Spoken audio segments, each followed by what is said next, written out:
Shalom, nama saya Jessica Evalin dari kelas R4G, Bimbingan dan Konseling dengan NPM 2018-01-500-743. Jadi, di sini saya akan mempresentasikan tentang layanan konsultasi.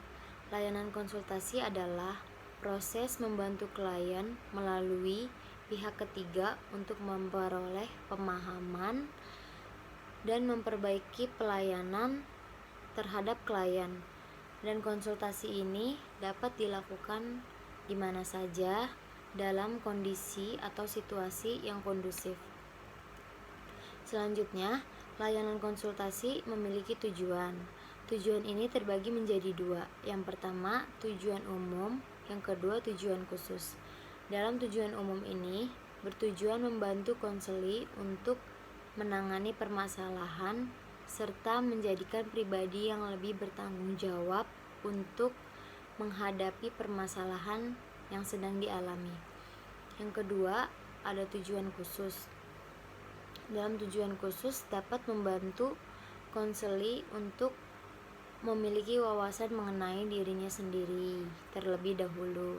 Setelah itu, mengenali permasalahannya, lalu melakukan tindakan untuk menyelesaikan permasalahannya.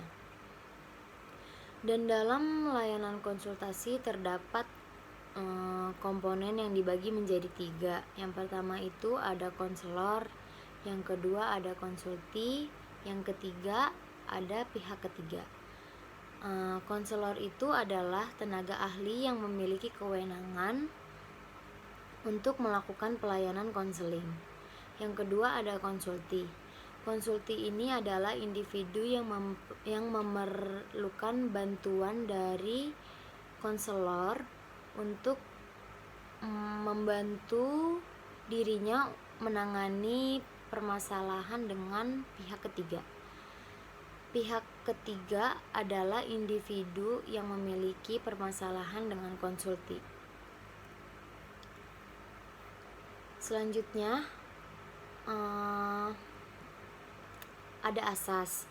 Dalam asas terdapat etika dasar konseling, yaitu yang pertama ada asas kerahasiaan.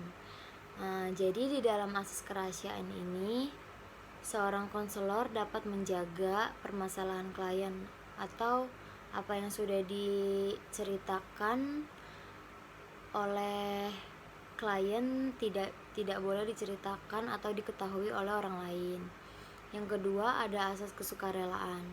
Yang dimaksudkan dalam asas kesukarelaan ini adalah bersukarela untuk menceritakan permasalahan yang sedang dihadapi atau bersukarela menjalani layanan tanpa adanya paksaan dari manapun, baik dari konselor atau dari orang lain.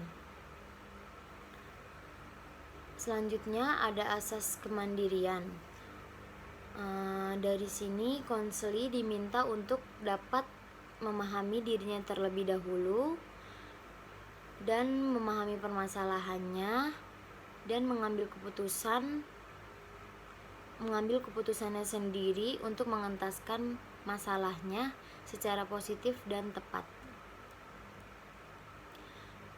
Selanjutnya masih terdapat beberapa asas lain, yaitu diantaranya asas kegiatan, asas kekinian, asas kedinamisan, asas keterpaduan, asas kenormatifan, asas alih tangan, dan asas tuturi handayani. Selanjutnya ada pendekatan. Dalam pendekatan ini, konsulti sendiri yang harus menangani bagaimana cara ia mengentaskan masalah yang dialami dengan pihak ketiga. Dalam pendekatan terdapat yang pertama ada wawasan.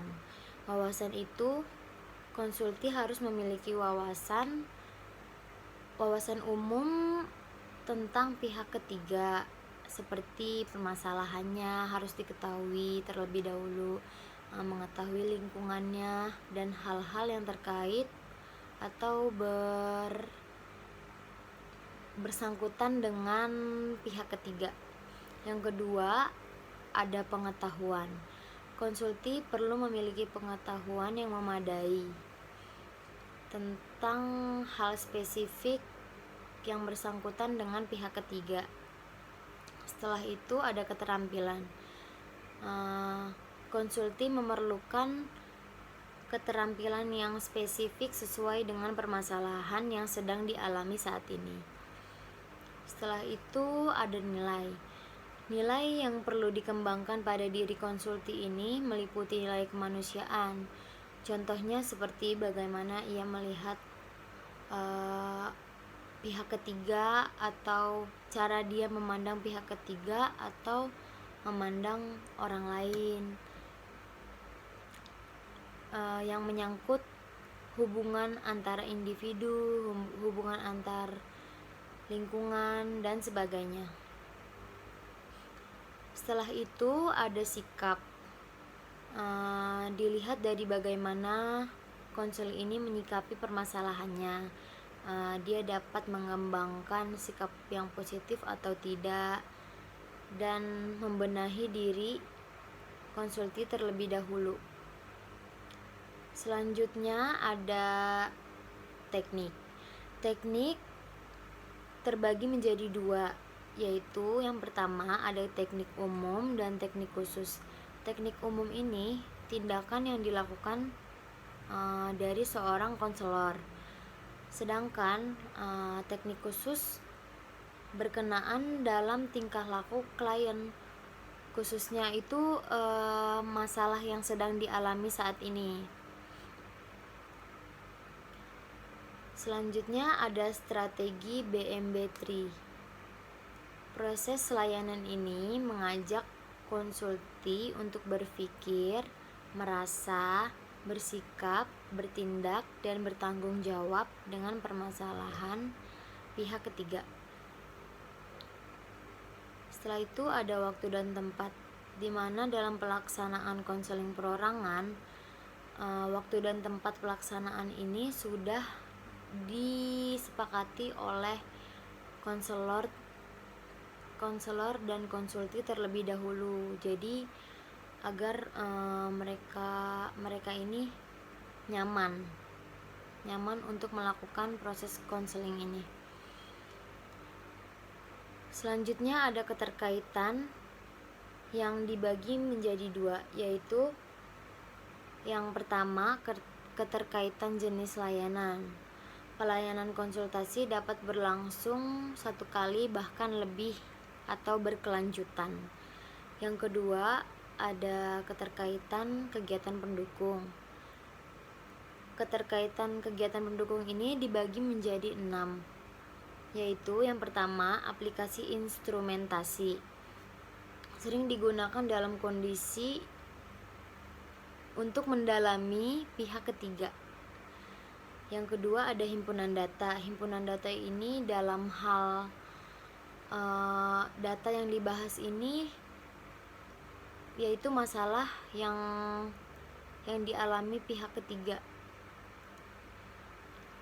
Yang ketiga ada konferensi kasus. Konferensi kasus ini dapat diselenggarakan pada individu yang kedudukannya atau yang wewenangnya itu tidak sama. Setelah itu ada kunjungan rumah. Hal ini sama dengan konferensi kasus, dengan lebih mendalami masalah yang ditangani. Yang kelima ada tampilan perpustakaan.